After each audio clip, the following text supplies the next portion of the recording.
Sales are going through the roof as a community prepares for Old Man Logan. When is the second run of this event coming back? And will that change how hard you push for his max stars? Val and the rest of the Bifrost team are slowly falling out of the meta, but is a rework on the way? And a new vampire poll is on the web right now. You get to choose a look of the vampire Karen page and get some free power cores and energy for it. I'm covering all of these topics solo on this edition of your Marvel Strike Force Weekly News Update. And if you're ready for all that stuff and more, then you need to do Valley Club. Find that like button and let's go smash it. And welcome back to the ValleyFlyin channel. I am ValleyFlyin and this is your Marvel Strike Force Weekly News Update. I do this every single week, keeping you up to date on everything that has happened and is coming up in Marvel Strike Force. And if you haven't done so already, hit that subscribe button for more great Marvel Strike Force content. We have at least 5 Marvel Strike Force videos per week on this channel. News videos like this, question and answer videos, gameplay videos, everything up your experience in Marvel Strike Force. And normally in these news videos, we do have a guest running topics back and forth with each other. But unfortunately, as we were recording, the guest I had scheduled this week had an emergency he had to go take care of. So I am tackling this on my own, so let's get right into it. And the first topic this week is Old Man Logan and his legendary event that is coming up very soon in Marvel Strike Force. Now, it does look like you are going to be able to unlock him free to play at 4 stars. Need to be able to complete difficulty 8, 0 packs on to unlock Old Man Logan. You will get that 4-star unlock, as you will need some out-of-time members, Cabal, Emma Frost members, and Loki, and that is for difficulty 5 and above. Difficulties 5 and lower, you're not going to get an unlock, but there's no requirements for any of that. Difficulty 5 and above, you do have some requirements. All the way to difficulty 8, you're getting that unlock. To get that unlock for 5 stars, you would need to do difficulty 11. So you would need to get some more shards for your Cabal and your out-of-time members if they're not already at 5 stars. I don't think it's possible to have them at 5 stars right now if you didn't buy any of their offers. But before the event begins, we do have this trial prep coming, the Red Tooth and Claw event, which should happen next week. And there should be a pocket dimension that is designed around the Cabal team. So hopefully if you don't have all these characters at 4 stars at least, or at 5 stars, you can get them up to the required levels to get whatever star level that you need for Old Man Logan. Now, I do think that he's going to be a very good character. His kit screams arena meta. He looks like he has counters to Apocalypse, Super Skrull, Mephisto in his kit. And in looking at this, comparing this to some of the old legendaries, pre-Omega Red and Scourge and Trials, well, obviously this is a lot better than what we had for the pre-Omega Red legendaries because, the unlock was only at 5 stars for Omega Red, and previous, I think Phoenix was actually a 6-star unlock for that character as well. But difficulty 8, you should be able to get that unlock pretty easily as long as you have these characters unlock, no star requirements or anything for the lower difficulties. And so that unlock should be a lot easier. Now with a new system, it's going to be exactly the same as all the legendary events previous to Omega Red, but it's going to be a lot harder to get extra stars on Old Man Logan, comparing it to all the Horsemen and Trial events. So all the Horsemen and then Green Goblin Classic, Black Cat, and Nova. Now, as far as Cabal and Out of Time being required for Old Man Logan, Out of Time was always announced as being a requirement for the next legendary. Cabal, it was discussed at one time. It wasn't an advanced copy of a blog post, but when that blog went live, they were removed. So the decision, it did get reversed. Cabal is now required again for the unlock of Old Man Logan. And what I and a lot of envoys would like to see is to bring the Horrible Orbs back, because it was announced for Out of Time in time. So if you wanted to purchase them, not just for what they do in war, but also for a potential legendary unlock, you could have done that. You could have got the offers or cored some of their offers to unlock these characters a little sooner. Cabal, we did not get the opportunity because it was not announced at the time of their release. So hopefully they go back, get those initial offers. So if you want to go back and get some Cabal shards, maybe you can do that. But also bring that back the Horrible Orbs for the Cabal and Out of Time, at least for Cabal, because it was not announced. So hopefully that is something that the devs take into consideration. As far as the timing of Old Man Logan's legendary event, well, what they say, expect to experience his trial on May 24th. And I find it interesting that they don't say his trial will launch on May 24th. They say expect to experience his trial on May 24th, which means that they're covering their butts. Now they're choosing their words a little bit more carefully in case there's a bug or a crash on the backend servers, or T-Mobile screws up all the data or something like that. Expect to experience his trial on May 24th. So I like that they're doing that. Now, when can his second run come back? Well, most of the community is expecting about 6 months from the release, so November 24th. So yeah, try to push to get that unlock or get as many stars on Old Man Logan as possible, because I do think he's going to have arena value, and yeah, arena is where you get power chords. So if you want to stay relevant in arena, try to get as many stars on him as possible, or at least get the unlock, and you can put the gear and all that stuff on him. Now, as far as the tunes, the justification for that, they say most new character shards available will be available increase 4 months after the initial release, and all players will have the opportunity to get non-dark promo characters to 7 yellow by the end of 6 months. So by the end of 6 months, by the end of his second run, you should, if they hold to this, get your characters at 7 stars. The only big question mark here is Black Knight. They specifically say non-dark promotional characters. Well, Black Knight is a character that takes dark promo credits. So out of time, community is expecting them to be fully farmable about mid-July or so. The Black Knight is a big question. Cabal, a little different. They came out after, and community is expecting them to be farmable about September. So that's why about November, as far as when we could expect the trial to come back, unless they're going to bring it back without having these characters farmable. But let me know your thoughts. What are you going to do now that you know that probably November is when Old Man Logan is going to come back? And the first new member of this Merc for Money team arrived earlier this week in Pandapool. He has a very interesting passive. He can taunt on his special, he can taunt on his ultimate, and as he's dropped below 50% health, he's going to taunt again.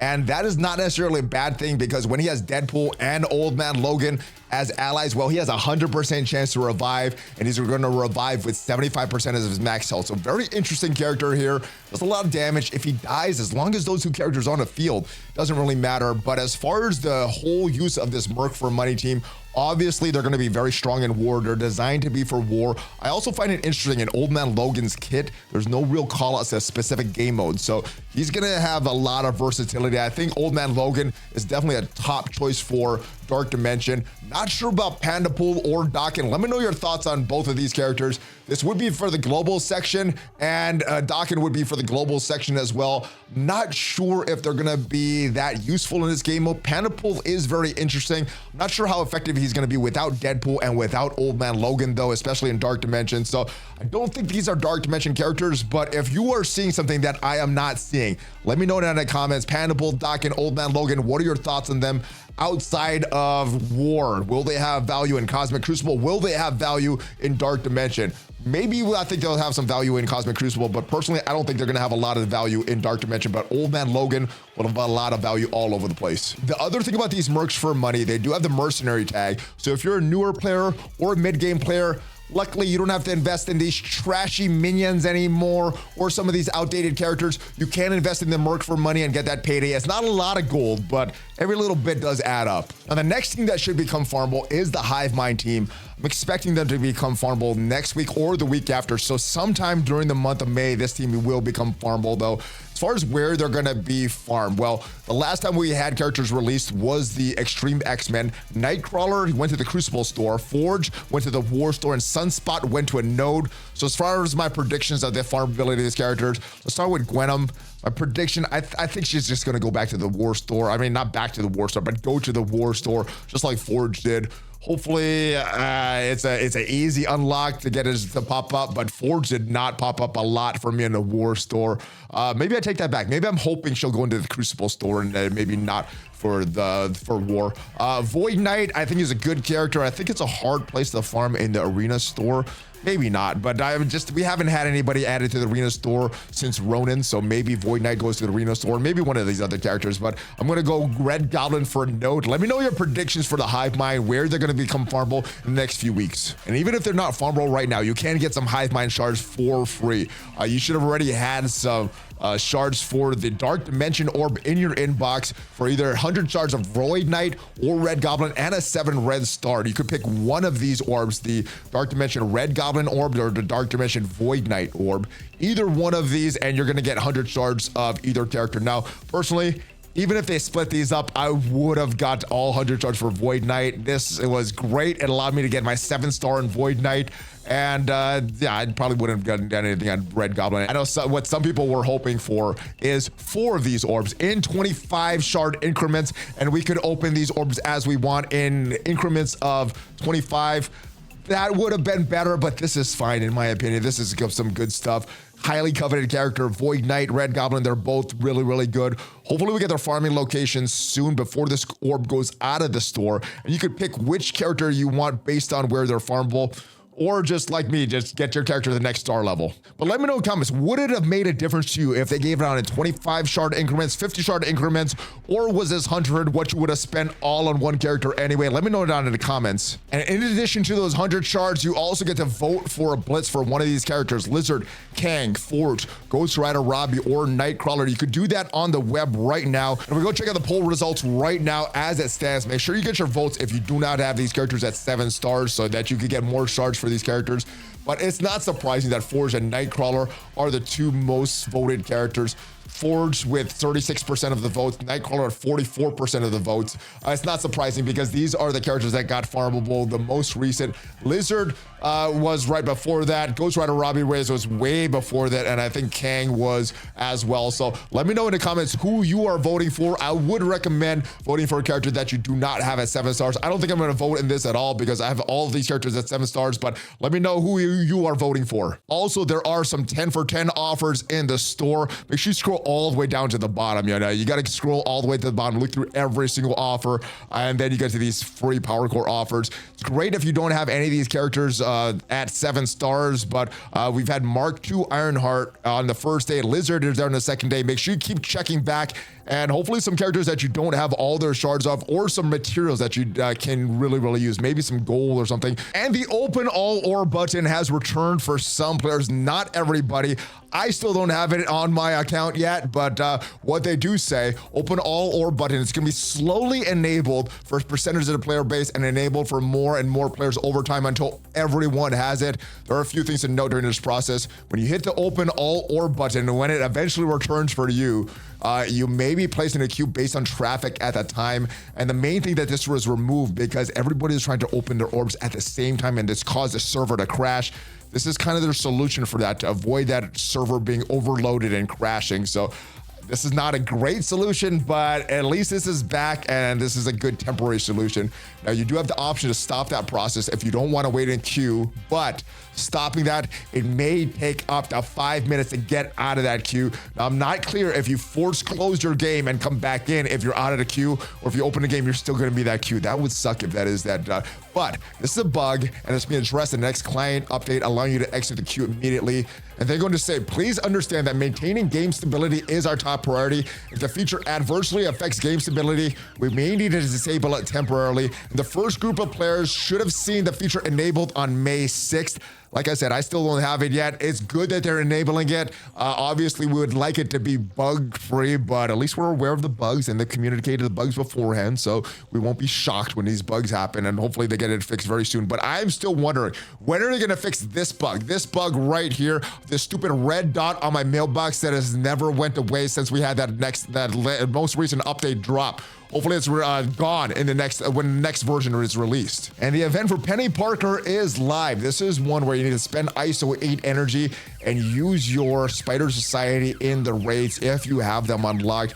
You're not gonna get a lot of points for using them unless you have them at high star levels, but 1,000 points for having each of these unlocked and using the raids, also grinding out a lot of ISO 8 spending, and having a web milestone where you need to earn alliance credits. So not a bad milestone as far as rewards. You're getting some shards here. Where the community doesn't like this event is in the orb itself.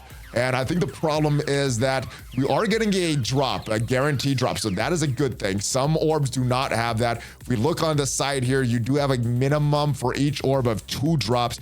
Can go up a little bit more, and there is a high, or not a high chance, but a chance for even more stuff. So you can get a low 5% chance of Penny, and with a 5 drop, you could get a 10 drop, 5% chance here, and a lower chance of a 25% drop, or a 25 shard drop. Left pillar, not that good. I mean, it's good if you are looking for teal stuff. If you're looking for crimson stuff, though, it doesn't help you at all. But let's open these orbs here. Let's see what we get. And I think the problem is a lot of the gold stuff in the middle. Let's see what we get here. A lot of gold stuff in the middle. How many Peni Parker shards we got? 9. We got 9 Peni Parker shards. So a little over the bare minimum that we got for Peni Parker. Now we did get the unlock for Peni, but that's not because of the event. It's kind of because of the event. During Kiln's hour, I was opening her orbs to try to get her unlocked and make Kiln easier. Didn't get it. And during this event, I opened one more orb and got an 80 drop. So we do have her unlocked. But the big question that I have is it better? Are you going to be more likely to spend your power cores for this ISO 8 energy for this event, getting some more Peni Parker shards, trying to climb on these milestones, getting this mercenary contract, or are you going to save these for the next event when Pandapool is released or one of these Mercs are released? Let me know what you're planning to do with your power cores. How hard are you planning to grind? Let me know down in the comments. Now it's time to move on to this Spider Society team. They are a very good raid team and probably one of the more annoying teams that I have faced in War and Crucible on the levels of heroes for a higher level annoyance when you're fighting this team. When you're using this team, very, very good, though they are a big solution into the raids. Let's go look at what happened in the raids with this small 1.9 million team here. Let's go into the raids before they end. We've got about 25 minutes before these raids end. And what did we do with this Spider Society, this tiny Spider Society? Well, we tried this node here. We double tapped this after our alliance mate went into this node and they completed this. We went into the second node and they smashed this, and now we're on the boss node. Let's go launch this. 1.9. I'm not sure if a team this small can beat this boss node, but let's try it out. How overpowered is this team? Are they slightly overpowered or massively overpowered? And let's see what the result is. Oh, okay, so they're just overpowered. We still did do a lot of damage, and I guess that is pretty impressive. Still 92 million damage, and even though we didn't beat this boss node, I still think a 1.9 million raid team in the highest level of the raids, incursion 2.3, still able to do that. And it looks like our alliance mate hit that and was able to beat that node. So smash it. Probably just simmed it with the Spider Society. So double tapping looks like it's possible. But where I am getting the annoyance is in War. They're very, very annoying in War. And Cosmic Crucible, we do have some solutions for them in Cosmic Crucible. This is how we handled this team in Room 2. Full Pegasus beat this team. Now, on our previous day, we did have Pegasus on defense, so we ended up using Hive Mind and Sus in Room 2. In the other area of Spider Society, the problem is in Room 5, where on offense and defense, all characters with blind is going to lower that character's speed by 5%, armor by 25%, and ultimate abilities apply blind to the primary target. So to fight these guys in this room, what we used last week, Tangled Web, Weaver 2099, Eternals, Icarus, Cersei, and Red Hulk. They beat this Spider Society pretty easily in Room 5. But let's move back to the raids, because I do want to discuss the order of the potential teams that we're going to face in the next version of Incursion. Now, I'm not expecting this for a while. We are going to have the next version of the Alpha Flight raids coming very soon. But eventually we're going to get some new Incursion raids, or whatever they're going to call the new raid is. And right now, in the current version of these raids, we have the Mystic section first, so Bifrost is in this section. Then we have the Tech section, then Mutants, and then the Bio section with the Hive Mind, and then finally we got the most recent Skill section with the Spider Society. So what I'm thinking for the next raids, and let me know what your thoughts are, what your predictions are. I'm thinking it's going to go Bio first. Second section is going to be that Skill section. And then we're going to have this Bifrost section or the Mystic section, whatever team. We're not sure if Bifrost is still going to be in there, but the Mystic section. And then we're going to have the Tech section. And I'm predicting that the last section, whenever we get these next raids, is going to be the Mutant section. Let me know your predictions in the comments down below. And the raid store is being updated tomorrow on May 10th. You're going to Awaken abilities, Crimson Orbs in your hands. So Awaken abilities, they're now going to use regular raid credits, and Crimson Raid Orbs, they're not going to be available in the raid store for Elite Raid credits. So the changes right now, these Awaken abilities, Black Cat, Nova, all of them, you can buy these with Elite Raid credits right now, but as of tomorrow, they're going to be normal raid credits. And there should be a new orb in this store here that you could buy with Elite Raid credits for some Crimson gear. So hopefully helping you get into Dark Dimension a lot sooner. Now with these Awaken abilities, we do have Black Cat, Nova in there right now. And Black Cat, remember, these Awaken abilities, they're just going to be for offense of the game mode that these characters are supposed to be dominant in. So for Black Cat, her Awaken abilities are just going to help her on offense in Arena. For Nova, his Awakened abilities are just going to help in offense in War. So Green Goblin's classic abilities are just going to help him on offense in Cosmic Crucible. And these have never been released in a store. They've never been released outside of the initial offers for, I believe it was Kraven and Spider Slayer. Before Green Goblin Classic was released, you could have bought his Awakened abilities. He's been out in the game for a while now, and these have never ever come back. So hopefully soon these will come back. But the question is, are you going to save these elite grade credits for those Green Goblin Classic Awakened abilities? Again, these are just going to affect him in Crucible offense. So if you're someone that places the Superior 6 on defense in Cosmic Crucible, the Awakened abilities aren't going to help you at all. If you're planning to use them outside of Cosmic Crucible, those Awakened abilities aren't going to help you at all. But are you going to save for those Awakened abilities for Green Goblin Classic with your elite raid credits, or are you going to just get all the Crimson gear right now to try to get into Dark Dimensions sooner? I think for me, I'm going to get all the Crimson gear, and because I don't know what the hell they're going to do with Green Goblin Classic. They may add it next week. They may add it in 6 months. They may not add it for years. I don't know. We'll see what happens, but I'm going to get Crimson gear as soon as it's released tomorrow. Let me know what you plan to do in the comments. And there's a new poll on the web right now where you can vote for the visual appearance of Karen Page, the next vampire coming to this monster type team that Man-Thing is going to be on. It won't necessarily be a playable character on Karen's team. That may be voted on later, but you can vote for the mentor, Elsa Bloodstone, Morbius, or Dr. Voodoo. And if you look at what these characters will look like, unfortunately, we cannot take pieces from each character and move them on. I'm not going to vote for Elsa Bloodstone. I would have liked her to get a rework, but I don't want her to be the crossbow.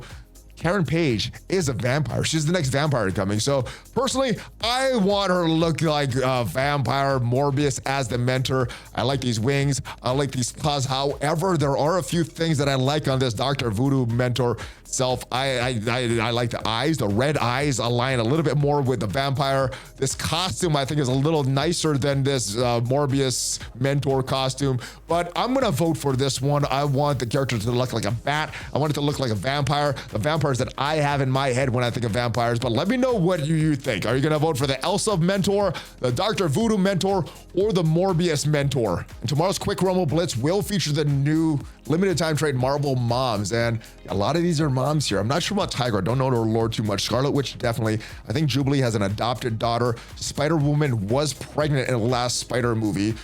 Phoenix, Madeline Pryor.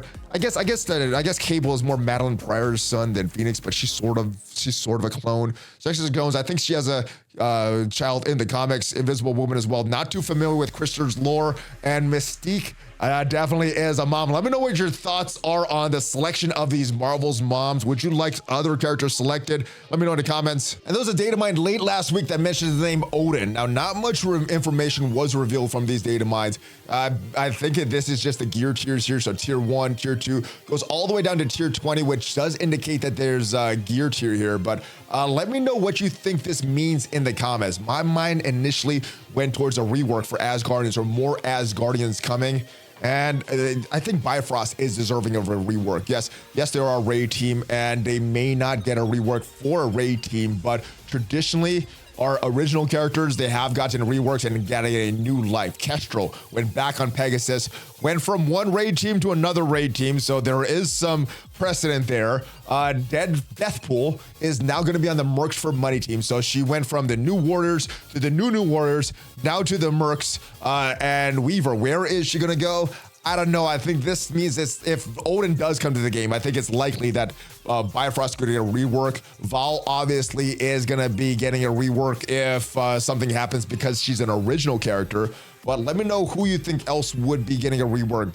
Is it going to be a Bifrost member? Is it going to be another Asgardian? Is it someone totally unrelated to the Asgardians but does have some relation to Odin? Let me know your thoughts on what this means down in the comments, ladies and gentlemen. So that's it for the news in Marvel Strike Force for this week. Hopefully this also helps to prepare you for next week. And hopefully we don't get any last minute emergencies right as we're recording, and we can riff back and forth between myself and who is ever on the news. Hopefully you got some value from this video. Hopefully you enjoyed it. If you did, leave it a like. It is free for you, and it tremendously helps at the channel. And if you want to see what are the best teams in Marvel Strike Force, rated from best to worst, every single team, check out the video up there, and I'll see you guys next time. Have a great rest of your day. Hulk fist bump, ValleyFlyin out.